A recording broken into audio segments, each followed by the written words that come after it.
Muy buen día tengan todos ustedes. Este día les vamos a compartir el tema de la psicología a inicios del siglo XX, el positivismo lógico y el operacionalismo en psicología.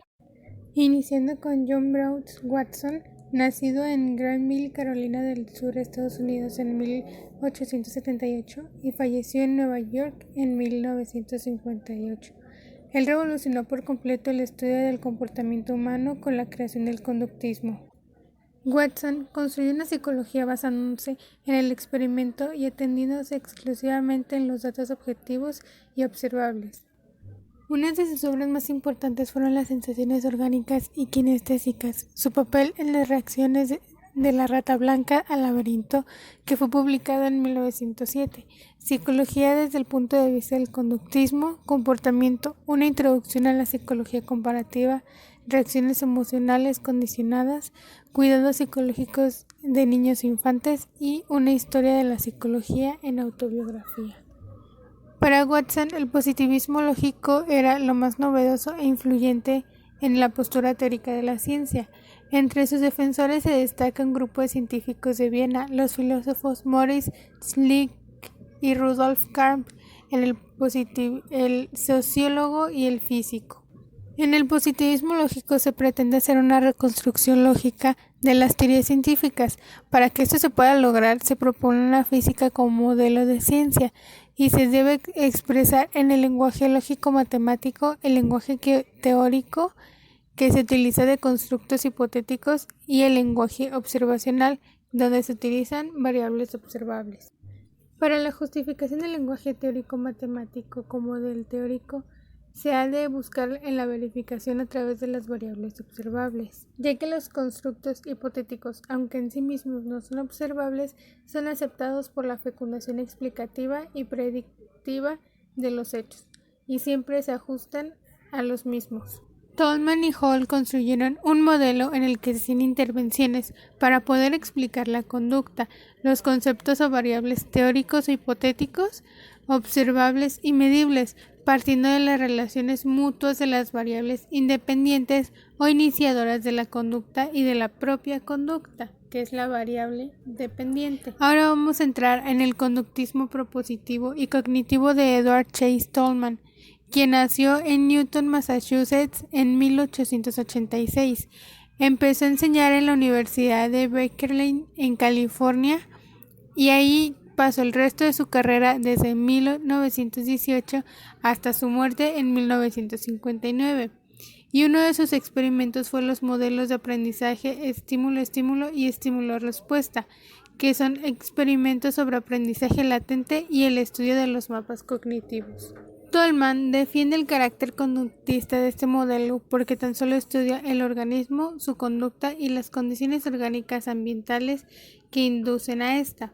El conductismo molar y no molar se describen en términos macroscópicos, pues la conducta es total de todo el organismo en relación en su medio, sin considerarla reducida a unidades microscópicas o procesos sensoriales musculares o nerviosos. Su método es experimental y lo construye a base de laberintos para que el animal, de preferencia la rata, demuestre su carácter cognitivo y propositivo de la conducta, y en sus experimentos trata de demostrar el carácter centralista del comportamiento frente al enfoque radical y mecanicista de los experimentos de Watson. El esquema de la conducta propuesta por Tolman en 1932 tiene causas independientes o iniciadoras del comportamiento, que pueden ser los estímulos ambientales, estados fisiológicos iniciadores, herencia individual específica y experiencia pasada. Tiene variables intervinientes donde se determinan inmanentes, propósitos o demandas, cogniciones y capacidades. Y la última variable, la dependiente, es el comportamiento final resultante. Un segundo esquema de la conducta, según Tolman, en 1951, es donde se presenta un bosquejo esquemático de modelo y donde hay tres variables. La independiente, donde una situación del estímulo, por ejemplo, circundantes presentadas, condiciones para estimular o saciar el impulso, y la herencia, edad, sexo, drogas endocrinas. En las variables intervinientes son los rasgos de capacidad y temperamento, el sistema de necesidades, matriz de valor de creencia, espacio de la conducta inmediata, espacio de la conducta reestructurada como resultado de locomociones, aprendizaje, mecanismos y relaciones causales postuladas. Y en las variables dependientes son la conducta, la acción que se realiza. En la teoría del aprendizaje, en la década de 1930, Lashley, no estando satisfecho por la explicación que había dado Watson, llega a la conclusión de que la esencia del mismo no está en la mera secuencia de movimientos musculares, sino que es la formación de una especie de engrama o huella cerebral de tipo cognitivo en la que aparecen representados la dirección general, sucesión de giros y vueltas y demás datos del aprendizaje del lugar. La teoría del aprendizaje de expectativa o esperanza de recompensa. En 1928, Ticklenburg hizo un curioso experimento con monos, donde se esperaba encontrar plátanos y en su lugar encontraron una hoja de lechuga. Por el siguiente comportamiento, el resultado de la frustración parece demostrar que el experimento que el mono posee una especie de expectativas de objetos metaespecíficos y que debajo de esas circunstancias otros objetos que también pueden satisfacer el hambre al no ser esperados no construyen metas de la actividad, produciendo signos de desorganización de la conducta. En el aprendizaje latente, en 1929, Blodgett demuestra que la rata aprende caminos sin necesidad de ser recompensada, pues esta afirmación contradice la tamuga teoría del aprendizaje basada en la recompensa de Thorndike, donde podemos resumir las situaciones sobre el aprendizaje latente, donde los ensayos no recompensados con introducción posterior de recompensa. El animal saciado explora el laberinto en el que ve la comida, y el animal explora libremente el laberinto en el que no hay comida. Siguiendo con Clark, Leonard Hall, quien nació en Akron, en un pueblo del estado de Nueva York, en 1884, después de trabajar unos años como profesor en la Universidad de Wisconsin, obtuvo un puesto en la Universidad de Yale, donde trabajó hasta su muerte en 1952. Él se había interesado anteriormente por la sugestión y la hipnosis, temas a los que le dedicó 10 años de investigación que dieron como fruto su obra Hipnosis y Sugestibilidad. Su método hipotético deductivo ha de tener presente la definición de postulados y variables, los teoremas y la comprobación empírica de los teoremas y revisión del sistema. Los postulados e hipótesis fundamentales deben tender hacia una cuantificación y formalización cada vez más rigurosa. En un principio suelen expresarse en términos cuasi matemáticos, y los teoremas deben ser claros, manifiestos, sin suposiciones tácitas y detallados. La existencia y la variabilidad de la conducta depende de una gran cantidad de variables que vamos a analizar, y a modo de resumen, se dice que una vez que se da la respuesta, esta se puede medir por medio de la velocidad de una respuesta ante un estímulo presentado, por la amplitud o magnitud de la respuesta, por la cantidad de ensayos no reforzados hasta la extinción. Esto es decir, que el número de veces que un organismo es capaz de responder una respuesta ante un estímulo sin que se siga recompensa alguna. Bien, ahora daremos paso para hablar de Boris Frederick Skinner. Nacido el 20 de marzo de 1904 en Pensilvania, Estados Unidos, y fallecido el 18 de agosto de 1990 en Massachusetts, Estados Unidos. Skinner desplazó su interés del condicionamiento clásico al operante, siguiendo la más pura línea del modelo conductista. Rechazó todo tipo de variable interviniente para explicar la conducta, ya sea de naturaleza fenomenológica, como Tolman, y fisiológica, como Hall. Para conocer un poco más de Skinner, mencionaré algunos de sus antecedentes. 1. Desde niño mostró una capacidad inventativa poco común. Inventó juguetes de todo tipo. 2. Tenía afición por la música. Tocó saxofón en un grupo de jazz. 3. En 1931 consigue su doctorado en psicología en la Universidad de Harvard. 4. En 1936 a 1945 fue profesor de la Universidad de Minnesota. 5. Escribió sobre el condicionamiento y fue criticado por Konorsky y Miller. 6. Tiene numerosas obras y artículos muy reconocidos. Método y doctrina. El experimento es el punto de partida y la única fuente de las leyes de la conducta. Skinner se atiene solo a los datos que desprenden de un experimento. Su interés era hacer una tecnología de la conducta humana y al principio trabajó con ratas, pero después cambió a palomas.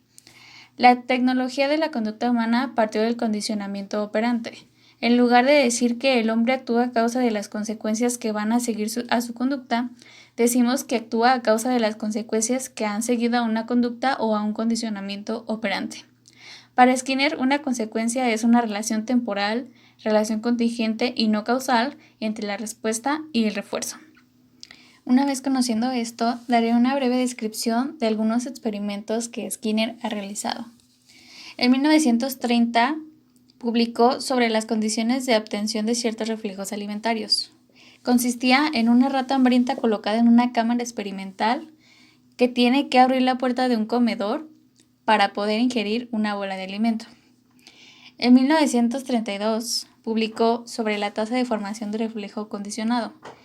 Consiste en condicionar una actividad a la rata que consiste en presionar una palanca hacia abajo con peso de 10 gramos y este es un requisito para que se deposite una bola de alimento en la bandeja. Una vez que comienza a trabajar con palomas, decide realizar un experimento nuevo que consiste primeramente en estudiar la altura a la que se mantiene normalmente la cabeza y fijan una escala en un punto en el que se alcanzó solo raramente. Una vez hecho esto, consiste en observar la conducta de la paloma al levantar la cabeza por encima de la escala. Cada que la paloma pasaba el límite de la escala del depósito de comida, se abría rápidamente. Se observa un cambio de frecuencia con la que la paloma sube la cabeza y en 1 o 2 minutos se observa un cambio de postura donde la cabeza raramente está por debajo de la línea marcada al principio. Otro experimento consiste en que se condiciona a la paloma a picotear un disco situado en la pared de la caja y cada que lo picotea se acciona el depósito de comida y se van registrando los datos al mismo tiempo. Para conocer un poco más a fondo es importante conocer la descripción de la famosa caja de Skinner. En este caso, solo varía el tamaño con el animal que sea, en este caso la rata y la paloma, pero de ahí en más tienen lo mismo, que consiste en que son a prueba de ruido, están ventiladas y tienen un depósito especial para el estímulo discriminatorio o señalador como un zumbido, una luz, etc., que anuncia el refuerzo o el castigo, y por último un quimógrafo, que es el aparato que registra las respuestas. Skinner propuso que la variable dependiente es la conducta. Descubre que cada circunstancia o programa de reforzamiento influye sobre la conducta de una manera determinada. Le preocupa que en la relación refuerzo-conducta exista una relación temporal, es decir, que aquel siga a esta. Para Skinner, predecir algo significa conocer la probabilidad de respuesta, y la tarea de la ciencia de la conducta consiste en evaluar esta probabilidad y en explorar las condiciones que la determinan. Skinner no considera la latencia ni la magnitud. Él utiliza la tasa de repetición, producción, respuestas y dentro de ella se encuentra la tasa promedio de toda una sesión experimental, la tasa local o valor medio, cambios de aceleración positiva y negativa y cambios líquicos de compensación. Por otro lado, para la variable independiente propone programas y formas de refuerzo que son varios y algunos de ellos son el refuerzo continuo.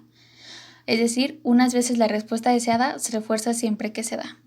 2. Refuerzo intermitente. No toda respuesta correcta se refuerza. 3. Reforzamiento diferencial. Se exige para el refuerzo cada vez que una nueva respuesta aproximativa a un cierto tipo de actividad.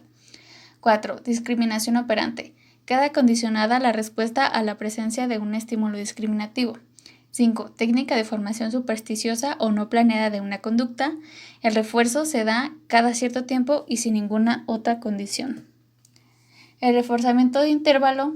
Se refuerza la respuesta que ocurre tras un intervalo de tiempo. Puede ser intervalo fijo o intervalo variable. Reforzamiento de razón. Cuando la presencia del refuerzo está determinada por el número de respuestas dadas, hay dos modalidades. 1. Reforzamiento de razón fija y 2. Programa de razón variable.